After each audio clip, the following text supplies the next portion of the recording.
tuturuan ko rin kayo. Gusto nyo ba? Oh, mamaya, bibigyan ko kayo ng libre. Ito pa, AI, ano sabi ko dito? AI ay kasangga, hindi kalaban. Sinong takot sa AI? Yung totoo lang aminin. Bakit? Kasi tingin mo, mawawalan ka ng trabaho. Yun ang lagi sinasabi. AI will take your job. Tama ba? Oy, totoo yan Ako sabihin ko sa inyo, 80% ng tao ko tinanggal ko sa opisina. Hindi dahil hindi sila marunong mag-AI, dahil masama ugali nila. Ang sarap magtanggal kaya naman sa mga ugali, no? Lalo mga empleyadong ang hirap tanggalin, tatakotin ka, isusumukin na sa dole, NLRC, sige, tingnan natin. Di ba? Marami nang kayong kasong ganyan, tama ba? Ako, ang dami kong kilalang kaibigan ko ganyan. Ano ba ang AI? Ito, bilisan natin matalinong digital assistant. Dati, kailangan mo pang kumuha o magtawag ng mga tao para matulungan ka dahil hindi mo alam.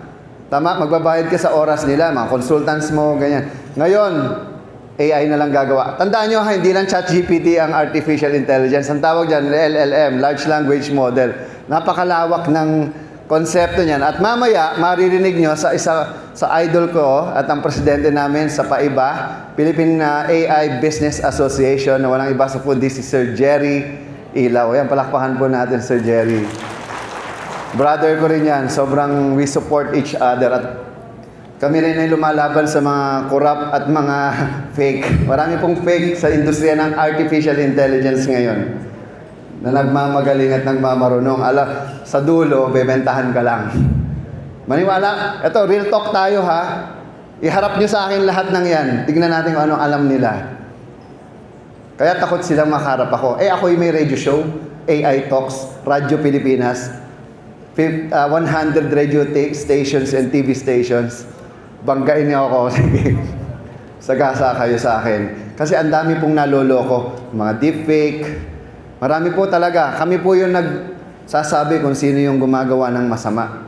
At alam namin kung sino yung totoo at sinong hindi.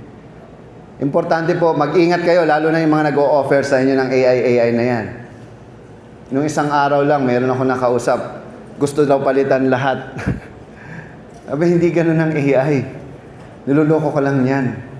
Di ba? Okay, tumutulong sa desisyon. Ito, minsan ang hirap tayong magdesisyon. Bakit? Kasi hindi mo alam kung ano magiging resulta, kung tama ba o hindi. The good thing about AI, it's data-driven. Ibig sabihin, kung ano yung input mo, yun yung output mo. Hindi mo pwede siyang lokohin. At wala siyang emosyon, wala siyang pakialam kung ano man ikaw, dahil ang point niya lang kung ano yung kailangan mo sa kanya. Okay? And then, nagpapabilis ng trabaho. Tama po ba? Grabe, nung lumabas ang ChatGPT, ano naramdaman nyo? Di ba parang si Superman? Parang si Iron Man. Di ba? By the way, speaking of Iron Man, ayan. This is the first AI glass in the world. Meron akong script dito, binabasa ko, hindi na halata.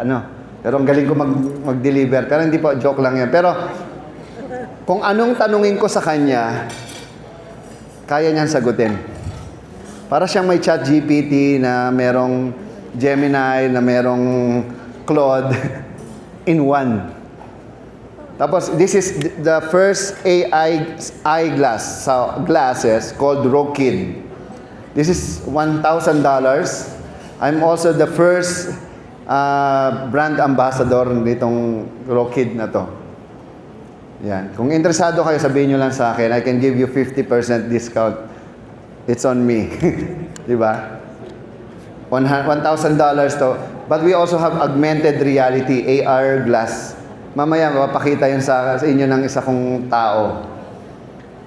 Nagpapababa ng gastos. Ayan, sinong gusto magpababa ng gastos? Siyempre naman. Ano pinakamagastos sa isang kumpanya? Tao. Very good. Totoo. Hindi lang basta tao, masamang ugaling tao. Alam ko ang pakiramdam ng niloloko. 20 years na rin ang kumpanya ko, kaya alam ko, hindi yan tatagal kung hindi ako matatag. At 15 kumpanya po ang sinarado ko. Alam na alam ko ang pakiramdam ng nalulugi. Di ba? Pero at the end of the day, AI saved me a lot. And that's why I dedicated. Sabi nga, third to God, ha? Third to God. God, family, AI. Okay? Huwag AI. Pero may sinasabi, AI first. Pwede, pero syempre, principle first. Attitude first. Di ba? Okay, next, ano pa? Ayan, ang hamon sa mga MSME, kakulangan sa oras. Alam nyo, ito akala nyo napadali ang buhay nyo. Hindi. The more na may nalalaman ka sa AI, the more na nauubos oras mo. Yung tipong, ang tawag dyan, FOMO. Fear of missing out. Pero may narinig ako isang motivational speaker, ang tawag niya FOBO. Fear of being obsolete. Mali yun. Bakit? A great leader should be obsolete.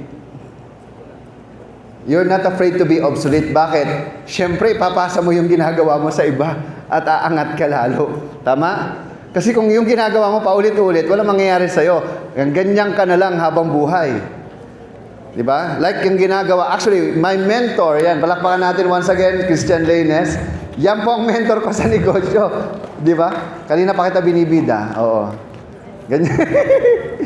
Anyway, ayan, limitadong tao. Ayan, hamon. Ang hirap din humanap ng tamang tao sa AI. Kasi napakahirap po magturo ng AI. Kasi hindi siya technology lang, hindi siya skill lang. Attitude din siya. Kung anong attitude mo. Kasi you are your AI. AI is just a reflection of who you are. Kung anong interest mo, yun lang ang pag-aaralan mo. Hindi ka pwede mag-aral ng engineering na may